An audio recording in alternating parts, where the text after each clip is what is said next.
Everyone, I am Dr. Prashna Samata. In this present particular presentation, I am going to deal with the topic detailed concept of citizenship under Indian legislation. The prerequisites to understand this particular presentation as the Indian Constitution from Article 5 to 11, because they are the exclusive articles which deals with the concept of citizenship at the commencement of the Constitution basically. Then the entire legislation, that is the Citizenship Act 1955, deals with various aspects of citizenship and the related amendments which has happened in due time in the Citizenship Act also. They play a pivotal role in understanding the concept of citizenship. The main objectives with which the presentation deals is to understand the concept of citizenship under Indian Constitution, to understand various ways of acquiring citizenship under the Citizenship Act in India, and to understand the chief classification of citizenship which is being considered by Indian government. So Indians, those who were residing in India were no more British Indians, they were no more British subjects. So they have to be given with some citizenship, and India was having this duty to give citizenship, to confer citizenship to those peoples. Moreover, there was, because India faced partition at the time of its independency and been broken to two nations, Pakistan and India. So there were many people who had to relocate themselves either from Pakistan to India or India to Pakistan. But we are concerned because we are dealing with Indian Citizenship Act or Indian Constitution. So those people who crossed the territory of Pakistan and relocated to India, they also were needed to confer Indian citizenship. So India, because at that time India was a nascent state, it just came into existence and it was not having any legislation regarding the citizenship policies. So in absence of any such legislation, Indian Constitution had to have certain clauses by virtue of which Indians will be given citizenship. So that is why chapter 2, that is the citizenship chapter, was introduced in Indian Constitution, and that is how Article 5 to 11 are those set of articles by virtue of which Indians were given citizenship at the commencement of the Indian Constitution. Now, you can see that they were obviously meant those who have particular interest in history of India. And they might be knowing that there were certain princely states who were there in India. And there were very interesting facts like annexation of Sikkim and regarding Nizam of Hyderabad, then Dadra Nagar Haveli, then Daman Diu, all of these. Basically, they were having distinctive citizenship order initially. But later on, once they became a part of India, part and parcel of India, they also got covered under Indian Constitution, the related clauses of Indian Constitution and Indian Citizenship Act 1955. Now, it is very interesting to say that the Indian Constitution provides single citizenship. It does not provide dual citizenship, in spite of the fact that India is having 25 plus states in its own territory, provinces in its own territory, but they have only one single citizenship, that is Indian citizenship. Okay, and there are various aspects and facets of Indian citizenship, like we can acquire, we can renunciate, we can terminate, one can get deprived of Indian citizenship under various circumstances.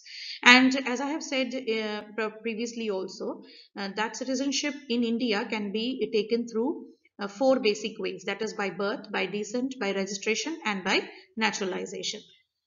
Now, apart from the basic Indian Constitution, the legislation which chiefly deals with citizenship is the Citizenship Act 1955.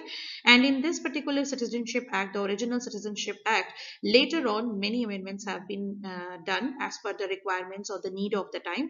That is Citizenship Act 1986, 1992, 2003, 2005, 2015, 2019.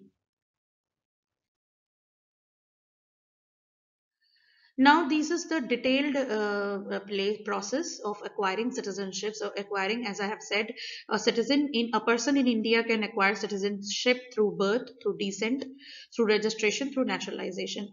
Now, there is a very thin line difference between registration and naturalization, and that is registration means if you have not, if you have once renunciated or being deprived of Indian citizenship, and later on you want to reacquire that, that process is known as registration.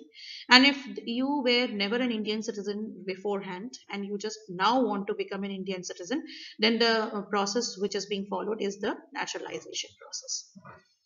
And the other ways in which the person can acquire citizen is by birth. But by birth, again, in case of by birth, Indian Constitution or Indian Citizenship Act follows a strict rule of jus sanguinis.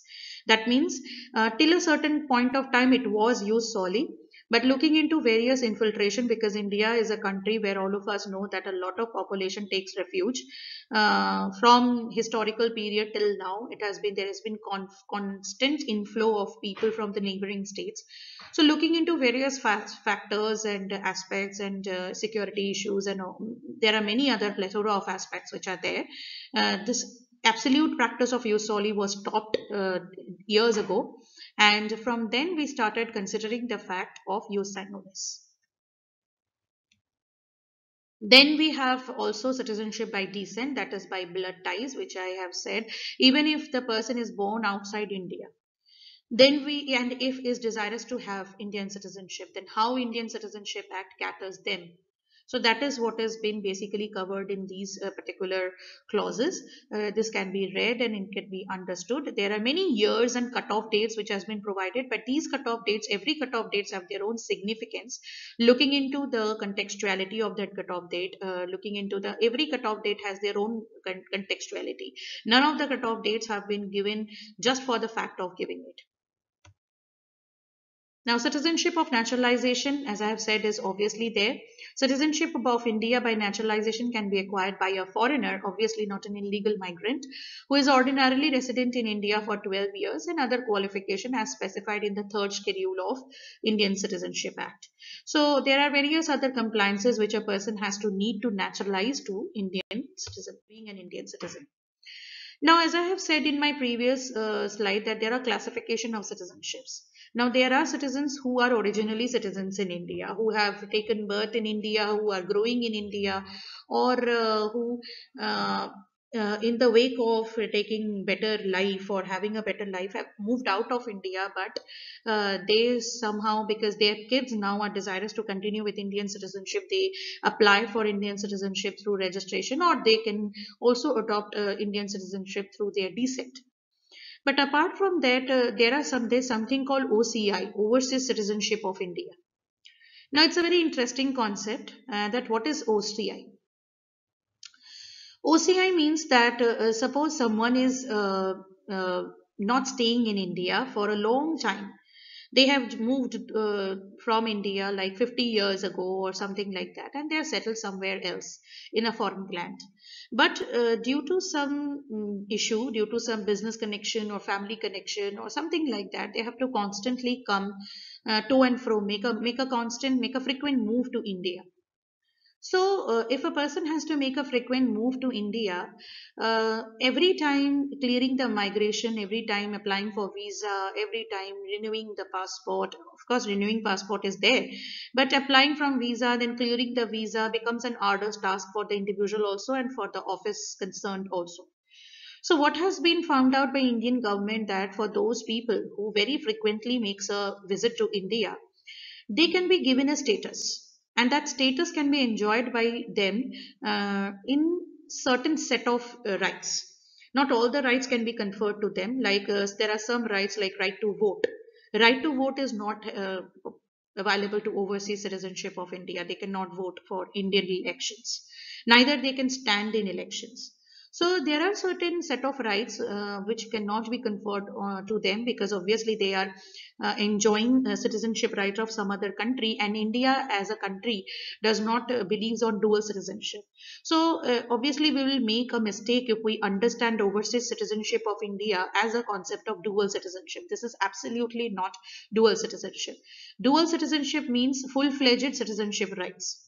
But overseas citizenship of India is not a dual citizenship. It is a special privilege which is given to certain set of people who make a frequent visit to India, so that they don't also they don't also face problem while moving, while making so frequent to and fro movement to clear migration every time and to go through such cumbersome procedures over and over again.